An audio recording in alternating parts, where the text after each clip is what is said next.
After our massive breakfast in our wonderful accommodation in Lingolsheim, we headed to Strasbourg, our main destination, which we reach in about a 20 minutes drive. So what's up, momchies and friends? Welcome back to my channel. So in today's vlog, we are going to tour around the beautiful city of Strasbourg in France. This is our 6th day of vacation. And look at that! Napakaraming tao. It's quite famous.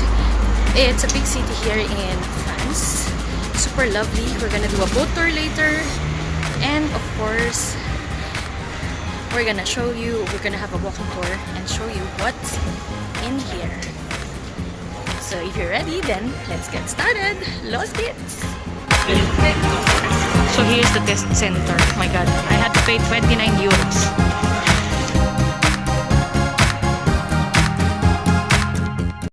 So I just had my corona test here in Strasbourg for 29 euros. So imagine, in Germany it's free. Because I'm a foreigner here, so I have to pay. And apparently the one I took yesterday, it's not valid here because it's written in German.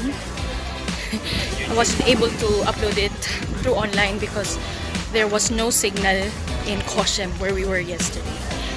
So that's basically it. You just need to go to the apotheke or drugstore. You don't need any appointment, and then pay 29 euros, and then you are finally free again to dine in and to do whatever you want. So we're gonna go and chill with my BFF here. May office girl pero medyo hindi office ang pupuntahan. Because my exit. Ready to ramp up. Hi! Pagod na si Miri.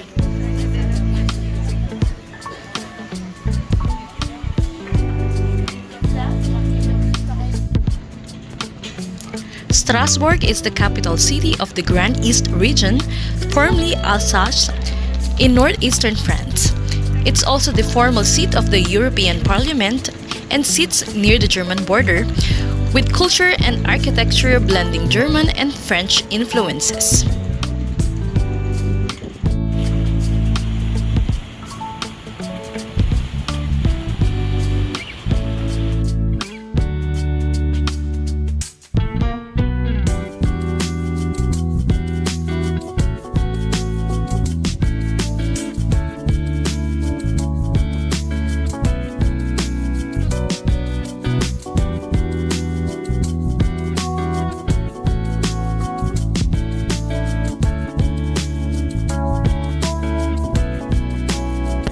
Before we join our boat tour, we decided to have a quick lunch in this cozy French restaurant located on the beautiful street of Rue des Marocains called Le Grube, near the cathedral.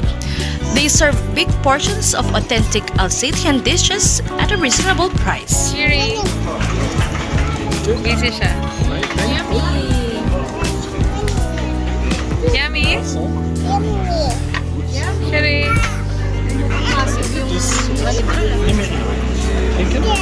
Ay, ang ganda ko dito.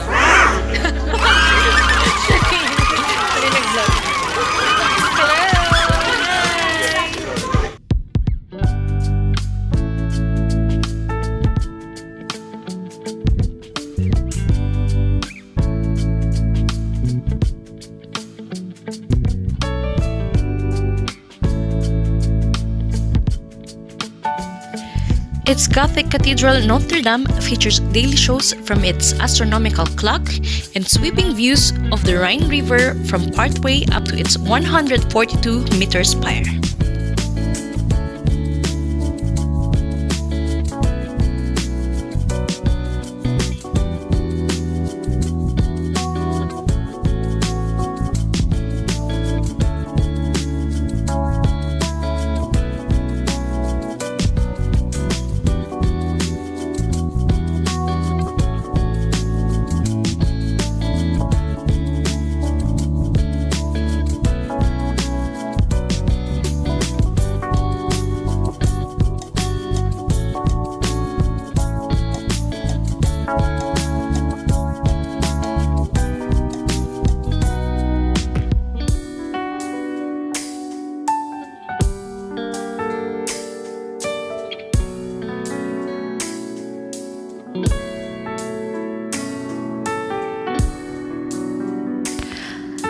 Our food arrived quite late, so we hurried to our boat tour as we must be there at least 10 minutes before the scheduled time of departure.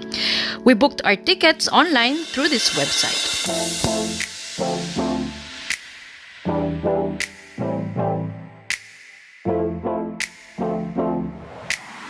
The tour that we chose goes from the downtown to the European Parliament through the Imperial District of Neustadt and the waterfront. Classified as World Heritage by UNESCO, the Big Island reveals buildings of exceptional architecture that make it an example of Rhenish medieval city. Built during the annexation of Alsace-Moselle by Germany between 1871 and 1918, the Imperial District of Neustadt, or New City, multiplied by the area of Strasbourg and 3, gave the city all the attributes a capital of empire to the welcome the Kaiser.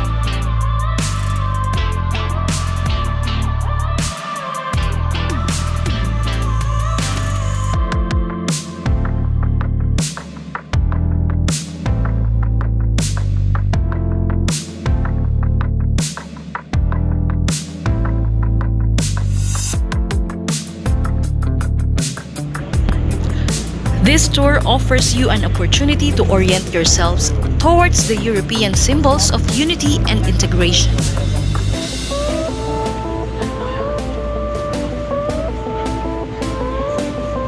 From our boat, we admire the buildings of the French-German television channel Arte, the European Parliament, the European Court of Human Rights, or the Council of Europe, all built by famous architects.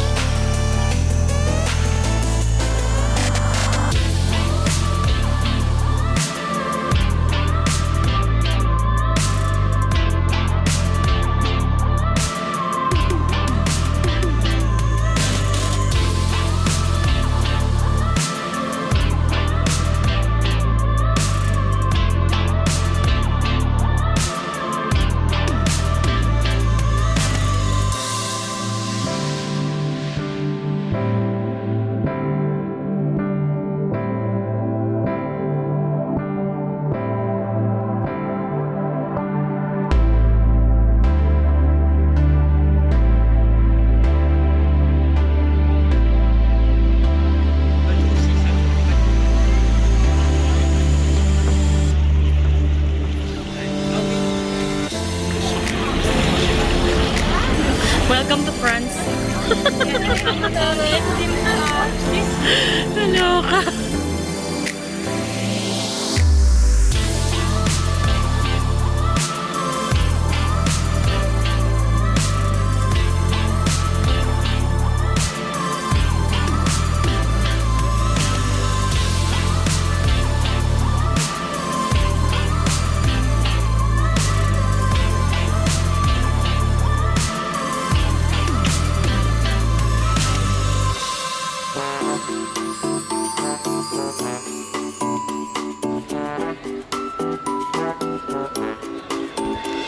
After our boat tour, we went to the cathedral once again, and we found ourselves falling in love with the romantic opera music played by the street musicians.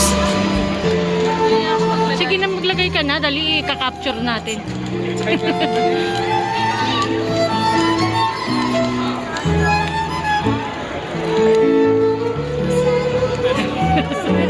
Mapagkawang gawa si Madam.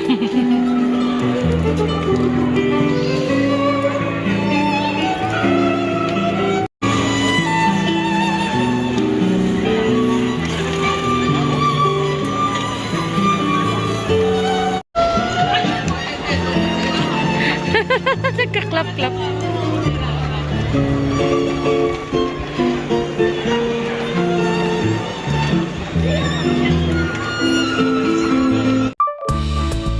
We decided to walk further towards the Petit France as we weren't able to see its beauty properly during our boat tour.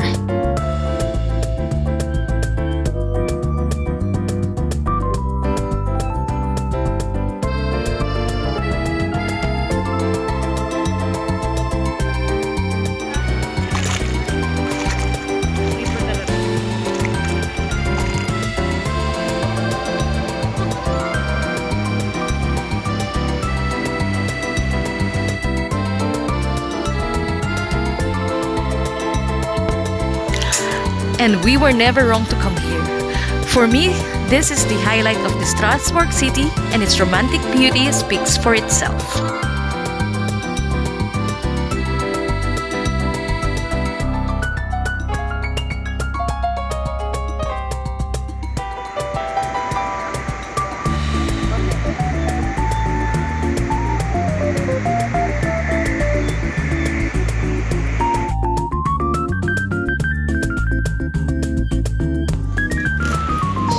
Petit France is the city's lively tourist hub, known for cobblestone streets, canals, and well-preserved half-timbered homes like the Tanner's House, built in 1572.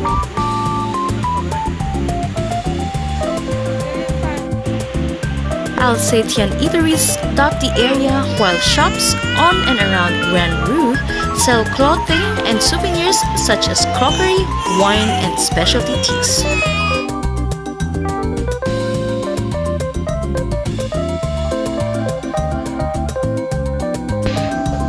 It feels like a day tour is never enough to truly appreciate Strasbourg. We hope to come back in this one-of-a-kind beauty and bring home some more memories to linger.